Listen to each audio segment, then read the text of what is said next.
What's the purpose of praying? Like, what's the point? Because you might think the purpose of praying is so you don't burn in hell.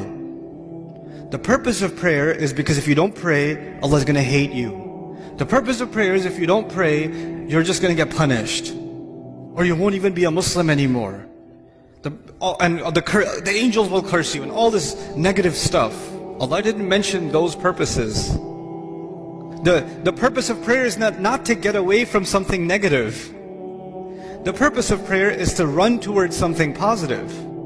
Allah in the Quran, when He told me about the prayer and why we should pray, what's the point of the prayer? He said, He told Musa alayhi salam this when he met him. He said, أَقِمِ الصَّلَاةَ لِذِكْرِ is make sure you maintain the prayer so that you can remember me.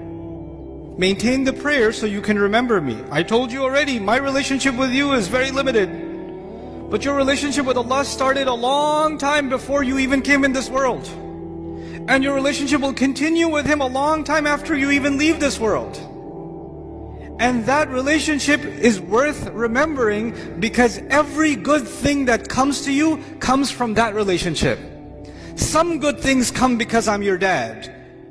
Some good things, but all the good things that come to you only come to you because of that relationship. So if you want all the positive things to stay in your life, you must remember where all of the khair comes from, all of the ni'mah comes from, all of the rizq comes from, all of the guidance comes from. So Allah says the best way you can remember that is that you remember Allah by prayer. The best way to remember Allah is the prayer. أَقِمِ الصَّلَاةَ لِذِكْرِ. That's why you should pray.